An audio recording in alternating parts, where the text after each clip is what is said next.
হে রাধা গোবিন্দ, তুমি আমাকে যেভাবে এই বিপদ থেকে উদ্ধার করলে,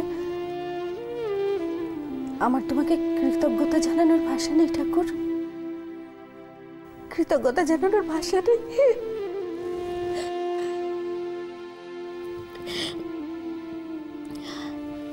জয় রাধা গোবিন্দ।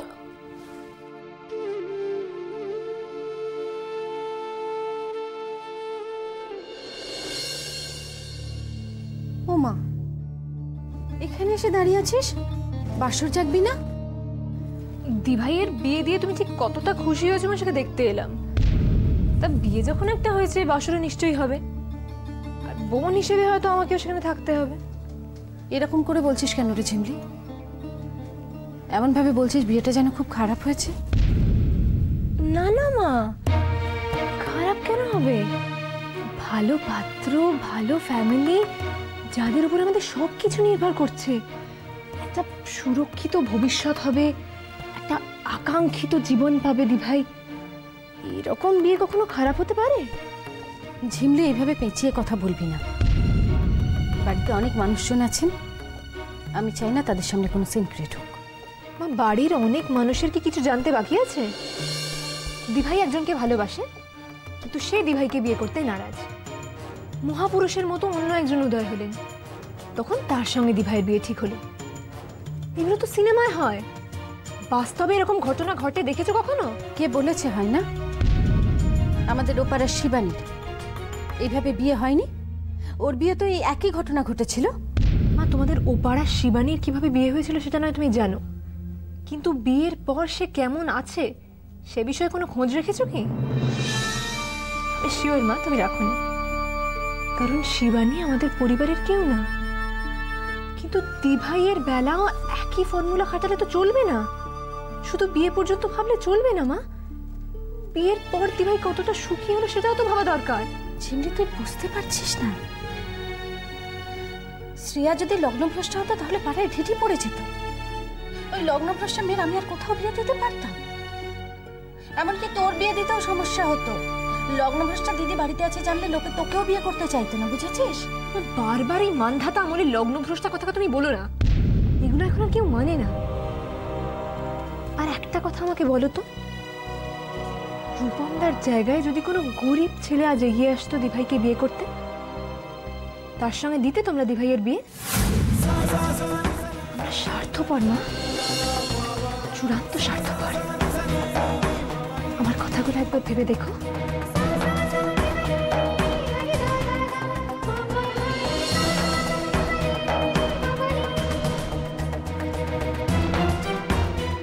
রূপমদার জায়গায় যদি কোনো গরিব ছেলে আজ এগিয়ে আসতো দিভাইকে বিয়ে করতে, তার সঙ্গে দিতে তোমরা দিভাইয়ের বিয়ে?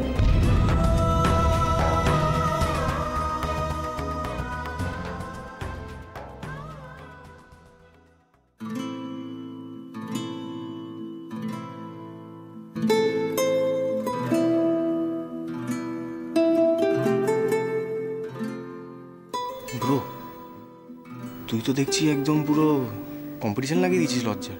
কোনো ডিফারেন্স পাচ্ছি না বৌদির সঙ্গে তোর। কি হলো ভাই, ওখানে দাঁড়িয়ে থাকলে চলবে? এসো আমার শ্রেয়ার পাশে বসো। লজ্জার কি আছে, এসো বসো দেখি। না না, আসলে প্রথমবার বিয়ে তো, তাই একটু লজ্জা লজ্জা পাচ্ছে।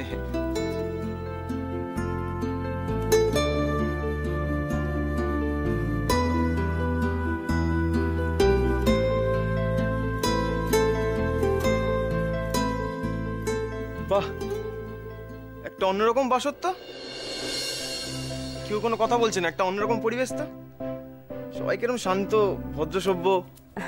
আমি তো সেটাই ভাবছি, আজকালকার ছেলে মেয়েরা না কেমন যেন একটা নাইট ক্লাবে গিয়ে সারা রাত হই হুল্লোড় করবে, নাচানাচি করবে, আর বাসরে এসে দেখো সব ছিমবে। আমাদের সময় কিন্তু এই বাসর ঘরের রাতটা ছিল একটা সারা জীবন মনে রাখার মতো একটা স্মৃতি। শ্রেয়ার বিয়েটা যেভাবে হলো, এই ঘটনাটা আমাদের সবার জীবনে একটা স্মৃতি হয়ে থাকবে। ঠিক বলেছো, ঠিক যেন একটা সুপার ডুপার হিট ফিল্মের মতন। Someone somewhere is made for you. Jio ফাটাফাটি। আচ্ছা মাসিমা, সবই যখন হলো তখন স্ত্রী আচার কিছু পালন করা হবে না? হবে হবে, সব হবে। আগে বর্ব একটু মিষ্টি মুখ করে নি। নাও নাও, এই যে তোমরা দুজনে একটু মিষ্টি খেয়ে নাও তো। দাঁড়াও, আমি বরং একটু জল নিয়ে আসি। না হে ভাই, ওক বাজার, একটু খাওয়াও, তুমি খাওয়াও, তারপরে ও তোমাকে খাওয়াবে, আর আমরা শুধু দেখবো। আমাদের তো কেউ খাইয়ে দেবে না। খাইয়ে দে। না না না ভাই না,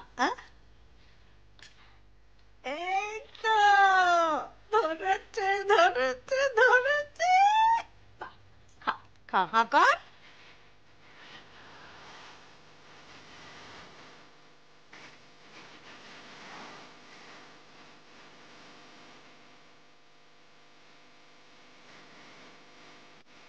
এবার তুই ওকে খাওয়া,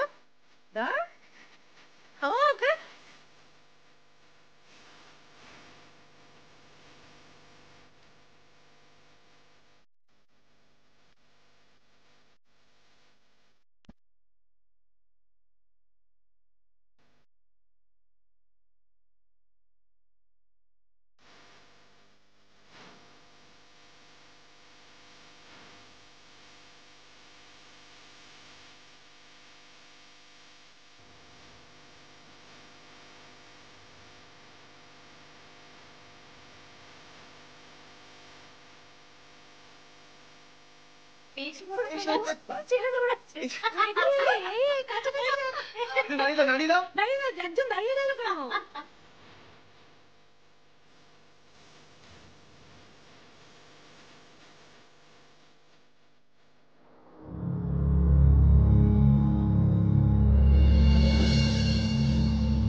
ও মাই গড, দুজনের মধ্যে তো 200 মাইলের দূরত্ব। ধারে কাছেই আসছে না কেউ। মম, তোমার সবকিছুতে না একটু বেশি বেশি বাড়াবাড়ি। একটু সময় দাও না, দেখবে ঠিক দুজনে মিলে যাবে। না রে, সত্যি বলে যে যদি একজোট হয় তাহলে নাকি বিয়ের পর খুব সুখে শান্তিতে সংসারটা চলে। আমি জানি না, নিয়মেই বলে। মাসিমা বলতে পারবেন কি মাসিমা, তাই না? মানে এটা তো শুধুই খেলা। ও মা, খেলা বললে হবে? নিশ্চয়ই এমনি এমনি আপনারা এই নিয়মগুলো তৈরি করেনি, কোনো কারণ আছে, তাই না?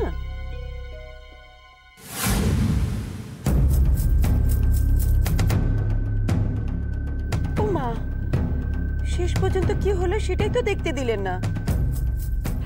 মানে এরকম আমাদের তো কতই সব আচার বিচার আছে, এইসব করতে গেলে এই ছেলেপুলেরা সব রয়েছে, আমার মুন্ডুপাত করবে। ওকে, তাহলে আংটি খোঁজার খেলাটা হোক, এটা ভীষণ ইন্টারেস্টিং। রূপম, দাও আংটিটা দাও। রূপম দা, যেভাবে তুমি আমাদের আজকে সম্মান রক্ষা করলে, তোমাকে যে কি বলে থ্যাঙ্কস জানাই, সত্যি থ্যাংক ইউ। না না, এভাবে কেন বলছো? না না, এভাবেই তো বলবো। এই সব কিছু আজকে ভালোই ভালোই মিটে যাক। একদিন না তুমি আর আমি পার্সোনালি বসবো, আমাদের ফিউচারটা নিয়ে একটু আলোচনা করতে হবে। শ্রেয়া, এবার তোমার আংটিটা দাও, দেখি তোমার বর না দেখে তোমার আংটি চিনতে পারে কিনা। দাও। ও, আমরাই খুলে নেব। That's great.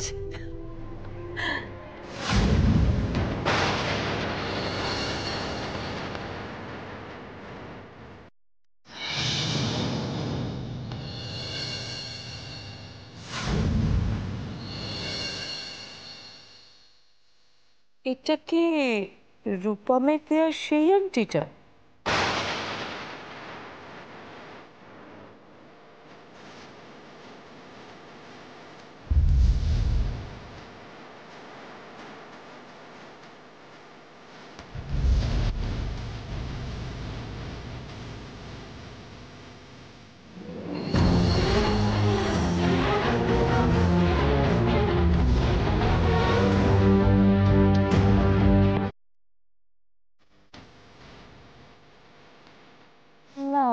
না না না, এটা তো ভীষণ অর্ডিনারি, ভীষণ সস্তার।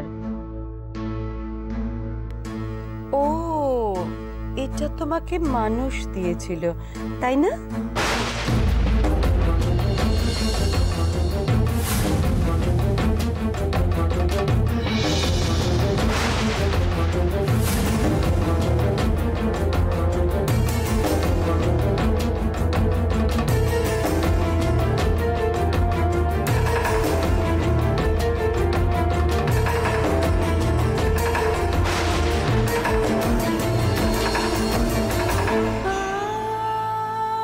কি রূপম, কি হলো? আমার টায়ার্ড লাগছে, আমি বাইরে যাব। আরে পরে যদি রেস্ট নেয় তাহলে বাসর হবে কি করে? আপনারা তো আছেন।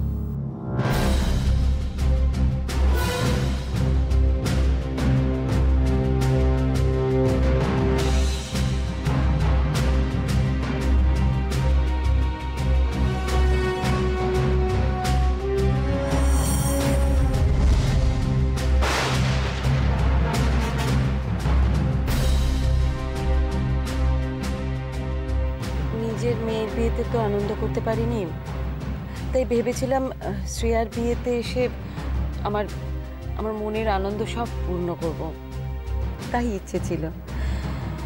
কিন্তু আমার কোনো ইচ্ছেই বোধহয় আর পূরণ হবে না। মা, তুমি একটু চুপ করবে প্লিজ?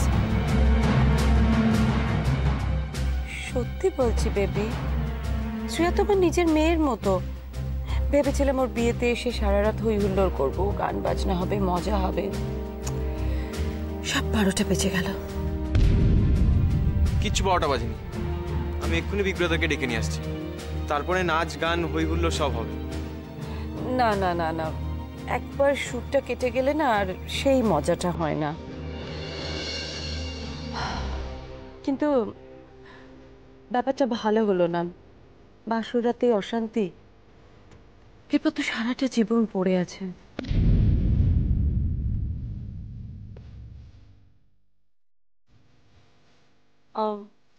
মাসিমা, আমি তাহলে চলি, আপনিও বরং গিয়ে রেস্ট নিন, ঘরে যান।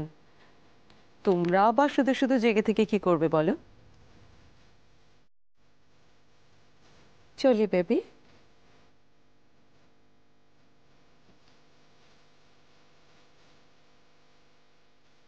আসি শ্রেয়া।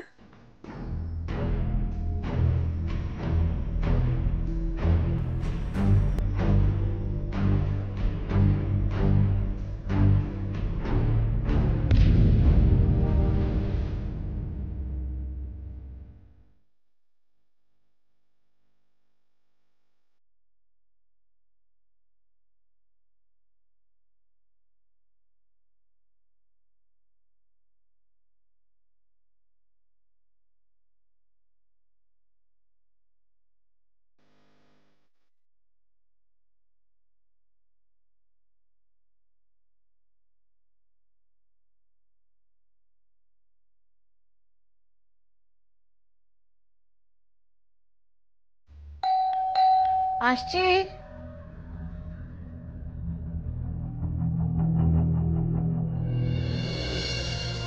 ওমা, তুই এসে গেছিস? কি ব্যাপার বলো তো তোমার মা?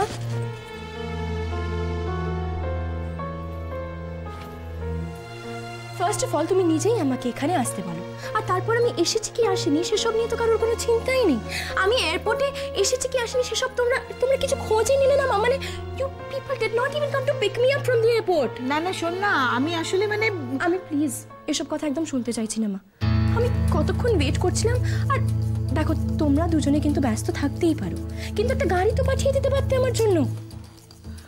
এমনিতেও আমার ফ্লাইটটা কুয়াশার জন্য এত ডিলে করলো, আর তার উপরে এত রাত্রিরে ট্যাক্সি পাওয়াটা ওয়াজ সো ডিফিকাল্ট। ওহো। আচ্ছা মা, একটা সত্যি কথা বলো তো, আমি যে আসছি তোমরা নিশ্চয়ই ভুলে গেছিলে? খুব রেগে গেছিস, আমি বুঝতেই পেরেছি। না না, রেগে যাবার তো কথাই। তুই মাথাটা ঠান্ডা করে একটু বস, আমি তোকে মা বলছি। তুমি আমার কথাটা বুঝতে পারছো না। ও এমনিতেও আমাকে একা একা এখানে আসতে দিচ্ছিল না, জোর করে এসেছি আমি। আর তার উপরে যদি জানতে পারি যে আমি এত রাতে একা একা। দাদা বাবা সবাই কোথায়? ওরা তো কেউ এখনো বাড়িতে ফেরেনি, তাই তো? বুঝতেই পেরেছি। কাজ করার সময় ওদের সবসময় সব কিছু মনে থাকে, আর আমার কথা সবসময় সবাই ভুলে যায়। কেন এটা হয় বলো তো? আমি না দাদাকে স্পেসিফিক্যালি বারবার ফোন করে রিমাইন্ড করেছিলাম যে দাদা আমি কিন্তু ফিরবো, আমি কিন্তু আসছি, তবুও দাদা ফরগট অ্যাবাউট মি। ভালো লাগে না কিচ্ছু আমার। ওদের কারুর ব্যাপারে আমি কিচ্ছু জানি না, তুই বিশ্বাস কর। ওরা সারাক্ষণ সব নিজের তালে রয়েছে। তো তাহলে এই কথাটাও তো তুমি আমাকে ফোনেই বলে দিতে পারতে মা। এইভাবে ধরপড় করে আসতাম না আমি। এসেছিস, বেশ করেছিস। আজকের দিনটা না এলে সারা জীবন ধরে ভাবছিস, ইস কেন আজকের দিনটা এলাম না। রূপু, আজ আমার খুব আনন্দের দিন, খুব আনন্দের দিন। আর সেই আনন্দের চোটে তুমি আমাকে এয়ারপোর্ট থেকেই পিক আপ করতে ভুলে গেলে। একদম ভুলে গেছি। তখন যে ঘটনাটা ঘটেছিল না, আমার মাথার কোনো ঠিকই ছিল না। কেন, কি হয়েছে? আরে যেটা হওয়ার সেটা হয়ে গেছে বিথি। বিথি, এখন ওই চটপট করে তুমি ওই বধূ বরণের কাজ আর পরের চ্যাপ্টারটা সেরে ফেলো। কাল রূপম তার বউকে নিয়ে আমাদের বাড়িতে আসছে।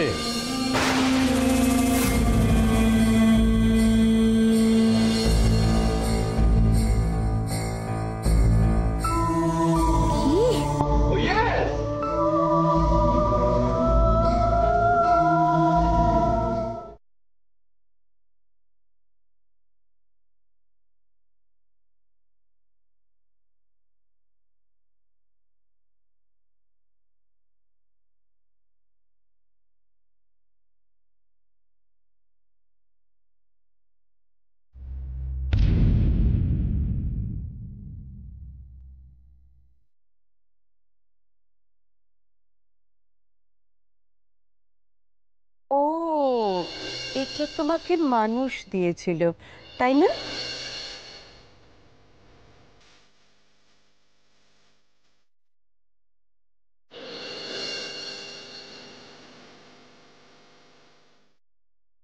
ব্যাপারটা ভালো হলো না। বাসরাতে অশান্তি, এরপর তো সারাটা জীবন পড়ে আছে।